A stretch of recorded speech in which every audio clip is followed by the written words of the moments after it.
All right, welcome in, everybody. And the Euros, they are living up to it for sure. Today, Turkey 3-1 over Georgia. Portugal getting a late win from Sergio Conceição's son scoring. They beat the Czech Republic today 2-1. The Euros, it's been great drama so far.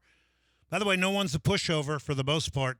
Slovakia upset Belgium. We'll talk about some of the results in this. That's the big shock so far.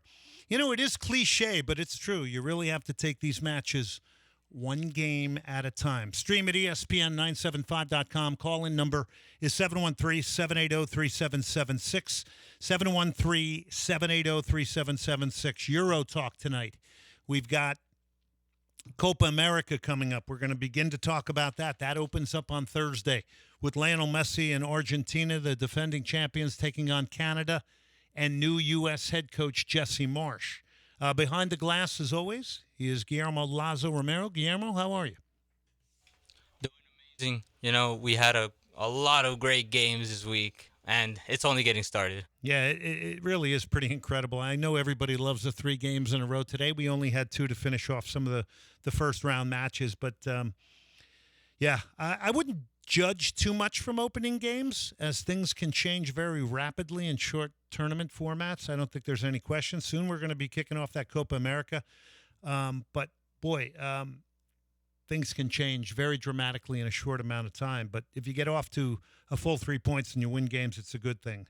Okay, we got sound tonight. Coming up in the next segment, big treat. We've got I like to think he's a friend now. I've gotten to know him since he's gotten to Houston. He is Earl Barrett. He was a great defender and midfielder for Aston Villa. Earl will come in the second segment here. We'll talk a little bit about England. We'll talk Euros. We might even get into some player development with him as well, because he is very, very heavy into that. So we're really looking forward to having Earl on, and very appreciative that he came in studio here tonight. Third segment, all you Dynamo fans out there, you know the Dynamo are in action against the Seattle Sounders tomorrow night. Well, for all you Dynamo fans, it's the Dynamo general manager, Pat Onstad. He'll be on the show. We're going to be talking about the new signing, Ezequiel Ponce, who is a designated player. Couple of notes on him. Comes from AEK Athens, who, for a large portion of the Greek Super League, was the number 1 team. They are coached by Matias Almeida. So I put a little hint out early on Twitter and social media, at Glenn Davis Sock, at Soccer Matters GD, that there was a little hint in the fact that he was playing on that team under Almeida, which means you have to work. You have to be a worker. Ball's lost, you're going to work. That's a big piece of why the Dynamo also like the striker. But he is a finisher. What I've seen and what I've heard and who I've talked to in Greece, very good in the air, knows his way around a penalty area. Is a striker that can come back underneath. It'll be someone for Hector Herrera and Carrasquilla to play off of, Bassi to play off of. And things will change a little bit tactically, but, you know, to get a player coming in at this point of the season, to lift the locker room, to bring a different energy, produce goals, hopefully, this is the game plan. Yeah, it's a huge signing. It's big money being spent. I've heard somewhere between $6 and $7 million as the transfer fee. That's real money. The other thing is the length of the contract, which means there's a lot of belief in this guy. A lot of belief in the 27-year-old Argentine Ezequiel Ponce. So Pat Onstad will be on tonight. I did this interview earlier today with him. You will see in the interview that I asked him a number of different things, the sequence and how they acquired him. You'll notice that he's going to talk a lot about data. I ask about the eye test and the gut feeling on the player, how it's going to change things tactically. And I think you're going to really enjoy this interview, because I also ask, when we glance at him first, and a lot of people in Houston don't know a lot about him. I didn't know a whole lot about him. But when you glance at him, and you'll notice he banged in goals in the Russian Premier League, and he banged in goals in Greece. Those are not easy leagues to play in. You'll also notice he didn't bang in as many goals in Ligue 1 in France, and he didn't bang in as many goals in Spain. So I will, in that interview, ask Pat about that and how they look at that, because those are things that jump out when you do the initial. And he will take you into the process of signing this player. But I think it is exciting. You won't be able to get him until the end of the month.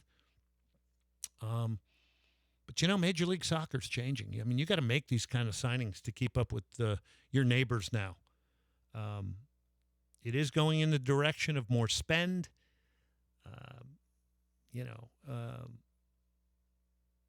And I think there will be an excitement for those that followed the Dynamo, because we're saying, okay, we see a lot of good things. I mean, lately they're conceding some bad goals. I will say that. On the other hand, they've got 3 multi-goal games in a row heading into the Seattle game tomorrow. They're 7th in the West, 23 points, 6-6-5.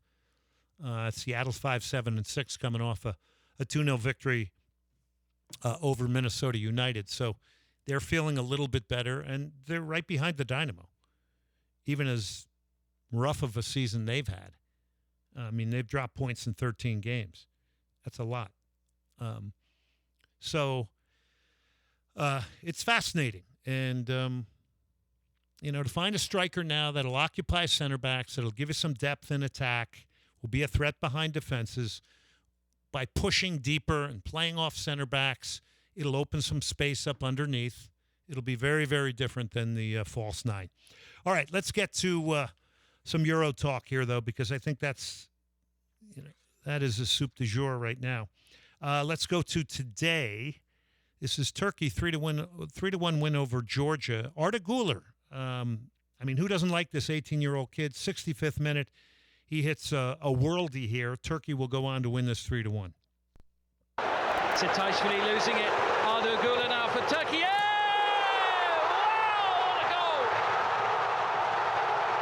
A young star with a wonder strike.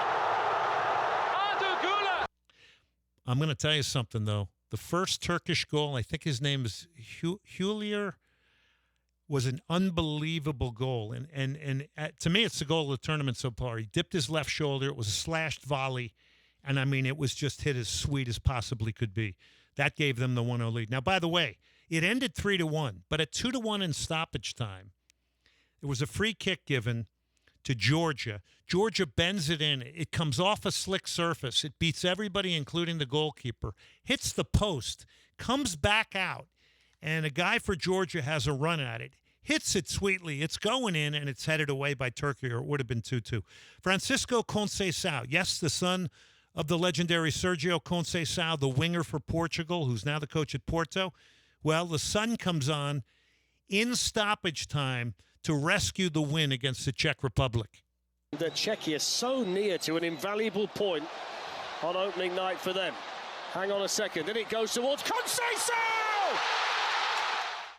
Spain dominant in their opening win, 3-0 over Croatia. Dani Carvajal, boy, what a couple of weeks he's had. Players I think we're going to be talking about for many years to come. And there's an inviting ball, and Dani Carvajal to make it 3. Served up by Lamine Yamal. Another header for Dani Carvajal, just like with Real Madrid in the Champions League final. What a couple of weeks for him. This guy is very symbolic of Spain now, and he's very symbolic of Real Madrid. He just gets it done. How about youth is king at the Euros? We talked about Arda Güler for Turkey. Now we talk about Florian Wirtz, 10th minute scoring for Germany in the opening game of this Euros. It's 10 years since they last won the World Cup. Nothing since then, but here's Wirtz! And it's a goal! They get the lead, and the young player making his Euro debut scores. They smashed Scotland 5-1. All right, we're going to take a break here. We're going to come back. Earl Barrett, formerly of Aston Villa. This is the Cactus music. This is Take Your Pick from my producer, Guillermo Lazo Romero. What do we got here? This is actually a song from a video game, believe it or not. See, now that's one I probably wouldn't have pulled. The next couple of songs you will know are mine, but this was Guillermo's. But he comes up with great stuff. And, I don't give away my music spots very often, but I've decided to do it with you. I've given Andrew Carlson some in the past. All right. Soccer Matters, ESPN 97.5, 713-780-3776. The call-in number, 713-780-3776. We got the Copa America coming up. It kicks off Thursday. We will have Mexico, Jamaica here. Mexico and Jamaica are in town right now. Then we will have Colombia and Paraguay. And then we will have a quarterfinal. It's likely going to be Leo Messi. You can get tickets at Lone Star Sports and Entertainment, lsse.net, lsse.net. You are listening to Soccer Matters on ESPN 97.5. And on ESPN 92.5. Brought to you by the Daspit Law Firm. From the Veritex Community Bank Studios, here's Glenn Davis. All right, we're listening to this one a little bit because I've caught the Rolling Stones twice already on this tour, in Houston and Orlando. Sadly, they didn't play this song, which is one of my favorites. But, well, you know what? They were great shows. I think a lot of people in Houston loved it as well. All right, we welcome you back here. We remind you, DanishInspirations.com. It's the best in modern contemporary furniture. LamontBrands.com for the Soccer Matters T-shirts and hats. Those are, the purchase will go towards the 501c charity, the Snowdrop Foundation. All right, so welcome back, everybody. We're bringing in one of the great exports from England, the Rolling Stones. We've also got another great export in here for our Houston soccer community. Former defender at Aston Villa and midfielder. And by the way, the legendary Tom Clare, who many of you know out there, the Manchester United author, I once told him, I said, hey, Earl Barrett's coming in studio. First thing he said to me is, that guy could play. So, Earl, welcome in. Thank you very much. Nice words, and I'm really appreciative of it. And it's not the first time you've been here. You just reminded me, so welcome in. All right, so, you and me did a little bit of a teaser for this show here tonight. England's going to win the Euros, aren't they? I'd like to think so. Tell me a little bit about this England team and what you've seen so far. Well, I mean, let's talk about the game. Yeah. The game, I know a lot of people have come out and been upset about England and they've not done well. But look, yeah. But look, I think you look at England. You look at the other teams, big teams in like Belgium, who haven't won their first game, didn't get a result in the first game. So you look at England, and then to me, it's all about just getting through that first game and not get beat. Now they did better than that. They won the game. So yes, disappointing, and know that we can play better. But they won the first game, and so in that group, they're the only team to win their game. So the top of that division as it stands. Now, obviously, things can change as the games go on, but it's a great start for England. And let's be clear about this: they've got world-class players who haven't played yet. I thought Bellingham did really, really well. He looked immense, and Kane did really, really well. The others were kind of around about, and obviously we've got other players who can change games who weren't in the game for whatever reason, but we won the game. Group C, England, Serbia, Denmark, Slovenia. I mean, Serbia is not an easy game to start a tournament. That's not an easy group. I think people forget that all these Eastern European countries, these are some very hard men. These are competitive men. These are guys that are playing on big clubs in a lot of cases. None of these games are pushovers. And to your point, they take a full 3 points, and we're complaining about how they played, and they were the only team in the group to do it. So let's look at their lineup a little bit. I mean, Bellingham's an interesting 10 to me because he's almost not really a tempo player. Like the goal he scored to me is fantastic because he turns into a center forward coming from deep, gets a run at it. Maybe speak about his qualities a little bit. And we got to remind, this is a young man who just won the Champions League. Yeah, so to me, I don't see a lot of Bellingham in games because we see British soccer, don't see a lot of Spanish soccer, but when we see him playing for Real Madrid at times, when we see him obviously Champions League, when we see him play for England, and you get odd clips from him off TV and so on and so forth, and to me I see him as a guy who runs from deep. The goal he scored is running from deep, scoring that kind of goal. Gorgeous. But to me, in his first game in the Euros, he showed he's much better than that and much more than that. He's good on the ball. He can run with it. He can dribble. He can actually do everything. He's got technique. So Drew fouls. Pardon? Drew fouls. Yes, absolutely, and obviously he scores goals. I mean, so to me, he's much more than than I've seen in the previous kind of history. And I think he's much more than I ever thought he was, because I thought he was absolutely outstanding in the game he played against Serbia. So I think there's much more to come from him. But listen, he could just do as he did on in the previous game, and he'll be fine. It's the others who need to support him, and I think that's going to be really, really important. Yeah, Saka, Phil Foden, Harry Kane. It's quite a team. So we'll see what England does in these Euros. I want to switch gears a little bit to, and you're doing a lot of work in the youth community with Rise Soccer Club. And yeah. You're working with a ton of youth players. You've been doing this. What made you decide to come to America? Was it lifestyle? I mean, did you want something different for your family? Because you were working within the system of a lot of the pro clubs over in England when it came to player development. Yeah, I was working in the system, really enjoying my time, and things didn't quite work out how I wanted them to work out, So, Well, I'm going to stop you there as a good interviewer, and I'm going to say, what does that mean? Were you on a path to wanting to be a head coach at that time and a manager? I was on the path for something more.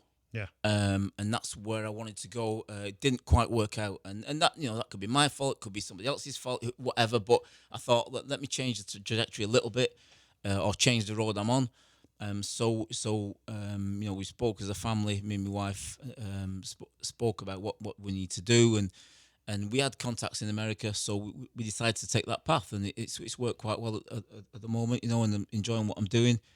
I've got more responsibility in what I'm doing. So, and it's like you said, it's youth development. So it's very important. Is it?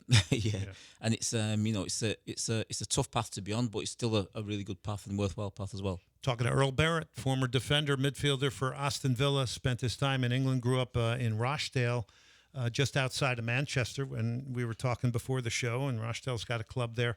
I mean, you come from that type of a soccer culture to this one, in a country where there's 3 other traditional sports, and maybe lifestyle's different, and it's not necessarily about a provincial football club. How big of a change was that for you? Because I've had a lot of friends that have come from foreign countries, and it's usually not the Englishmen, but I've had friends from Turkey and other places, and it's a really tough adjustment working in the youth community here as opposed to their countries. It's a massive change. I'm still getting used to it, but in the UK, soccer is the first sport, and so everybody is running to play the sport.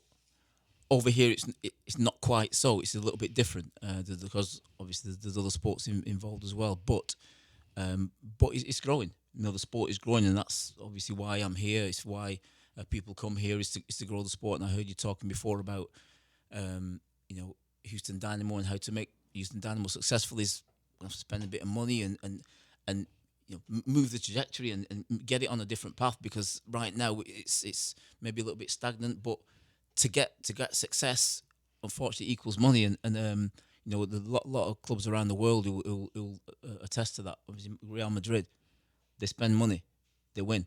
So it's not as easy as that, but it does equate to winning. So I think it's important that the sport is developed in this country, and more people are playing it. Earl Barrett is working with youth with the Rise Soccer Club here in Houston. Also was a Premier League player with Aston Villa. And, well, you know what? Houston opened our arms to Earl because we like Earl being a part of our Houston soccer community. He's helped me with some pediatric cancer events as well, speaking to the kids. Earl, it's the pink elephant in the room. I mean, there's a lot of money changing hands in the youth soccer community. How is that so different than, your time in England and working with youth? And, it's always a big debate and talking point here in America about that. Yet we have a time period in American soccer where we've never had so many players at top clubs in Europe. So something is correct here. Something is definitely working, but it is very money oriented. It is very money oriented, and I wonder, and I think that dilutes it a little bit as regards. Put it this way: in the UK, the cream rises to the top because the system is set out that way, and right. So it's a kind of tier system, and you do well and you work hard and so on and so forth. You'll get to the top and be in the top teams. Over here, it's a little bit different. It's like people are don't want you to have their best players, because if they have, you have their best players, They hold people back for the short term. They lose money. Yeah. And so that creates a different animal, and that's disappointing. But it's a challenge that we've got to go through. But I do think regarding US players, the more US players can play in Europe or further afield, the better USA will have in becoming more dominant in world soccer, really. And I think that's really important. And as I say, that's happened, and USA have been more successful. So I think just playing soccer over here is not enough. Yeah, the best players need to be playing for somewhere else, abroad somewhere. If they can go to Germany, go to obviously the UK. Because of the culture. The culture is just so different, and to get into that culture and live it and be there and win games in that culture, or just win yourself. And what I mean by winning is have that winning mentality, so that this is really difficult. I'm in a different culture. However, I can persevere. That is, you can't buy that. You can't just happen by just playing with respect soccer just in the US. You have to. I think they have to go out and experience that. And obviously, Pulisic is good testament to that. That's an example. I think he's been absolutely amazing.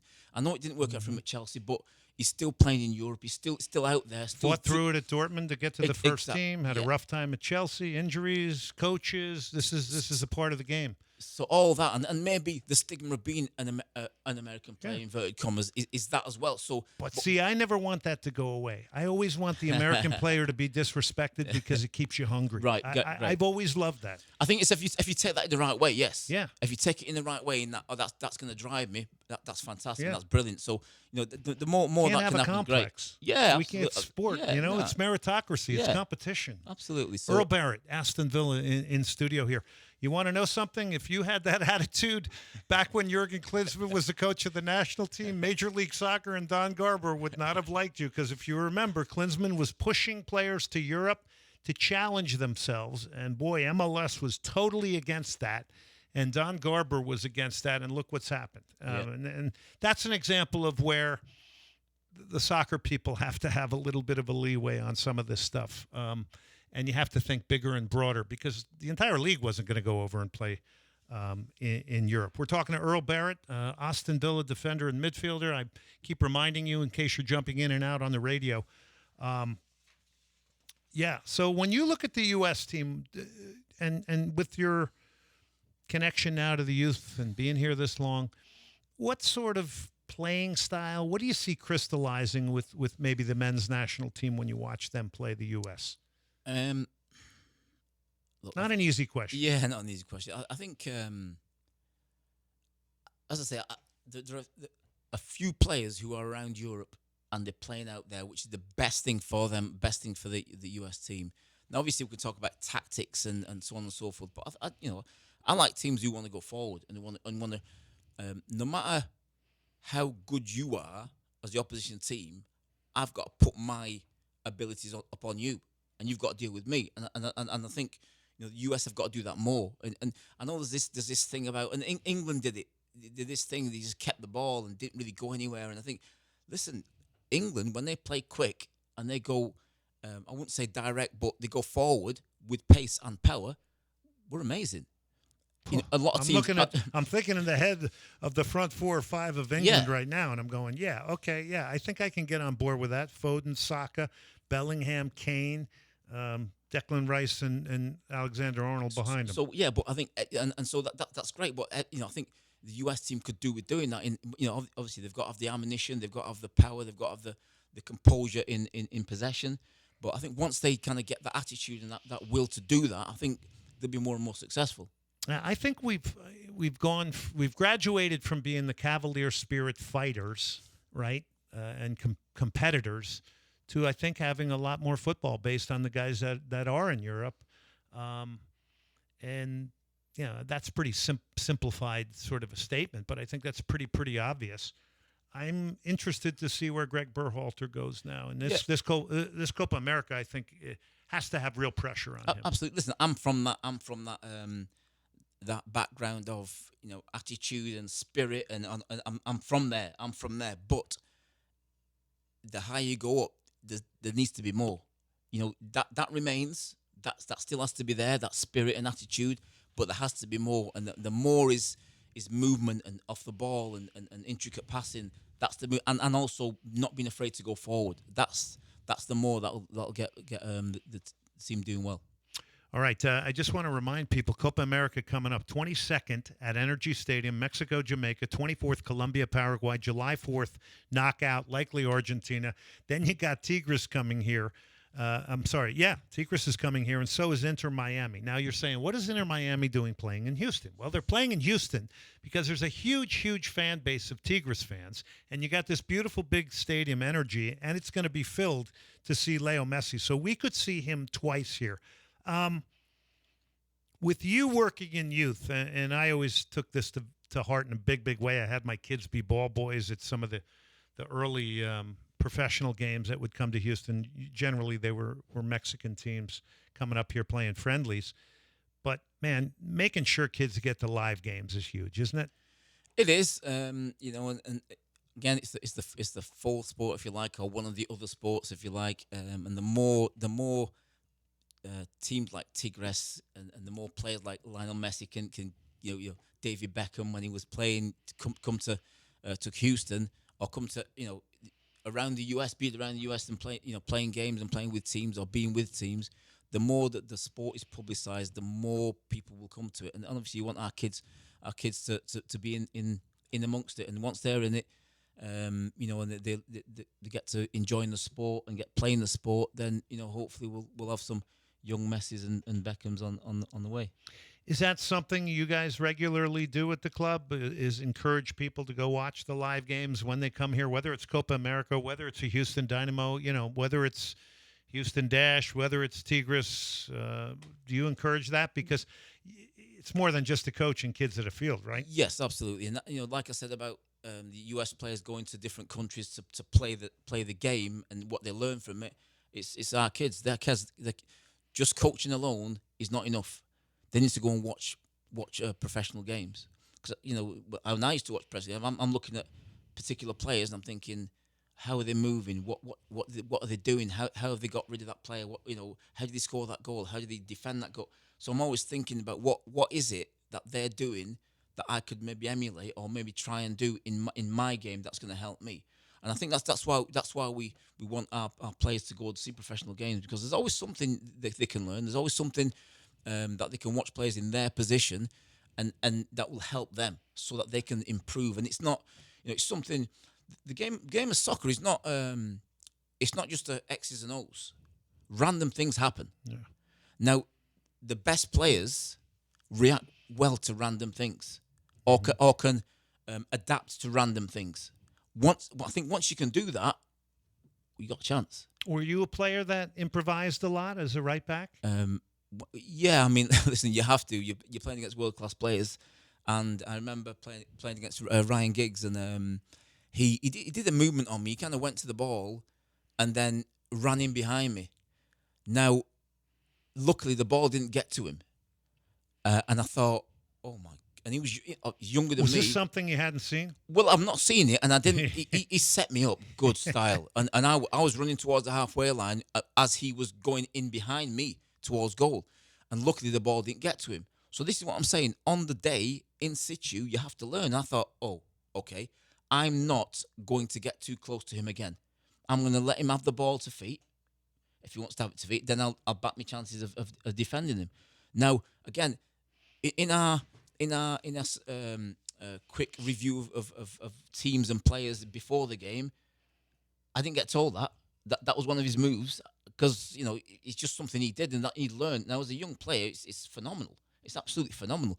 But I didn't know that. So on the day, I thought, oh, okay, let me learn from that moment. That will never happen again in this game. And I think it's just moments like that which you learn or you don't. And I learned a lesson from it, and obviously I went on to play further games and defend and so on and so forth. So yeah, you had quite a career. You can look Earl up on Google Earl, and you'll see quite a career, and really coming in a way that just you can see where he progressed and where he played. It's fascinating, and what a career you had. So we got about a minute here, and I'm going to just say, the game has gotten so tactical, and there's a lot of rhetoric now. The language is changing. It's all different language. Area 41, game model, all of these things. You're kind of a guy that was maybe in the middle of that when that was maybe turning. A lot of data now. Do you think it's too much? Yeah. I'm all. See, they're going to say you're old school now, Earl. I get it. They're going to call you old school. I am old school, but I'm in favor of progress as well. And I think as an old school person, you have to go with what's new as well and get up to date with that. But the game's always going to be the same. It's about defending. It's about attacking. And it's about scoring more goals than the opposition. That's it. And the better you could do that, the more you'll have chances of winning games. You know what I always like saying? The best laid tactical plan can be destroyed by an individual. There you go. I love that one. There you go. Earl Barrett, this has been a great visit. Thank you for coming in studio. You've brightened it up. This is great insight from you. We got to do it again. Yep. I think what we need to do is bring Earl in one night and you just be my co-host for the entire show. that sounds good to me. Want to do that? Yeah, I think you and I won't have a hard time talking football. Thank you, Earl. Thank you. All right, we're going to take a break now. This is Aerosmith, No More, No More, courtesy of Cactus Music. Guillermo's going to take us into the next segment. Coming up is Dynamo General Manager Pat Onstad. We're going over everything about this new Argentine signing, 27-year-old Ezequiel Ponce. He comes from scoring basically a goal every 2 games for AEK Athens in Greece. We'll take a break. We'll come back. We got more Soccer Matters, ESPN 97.5.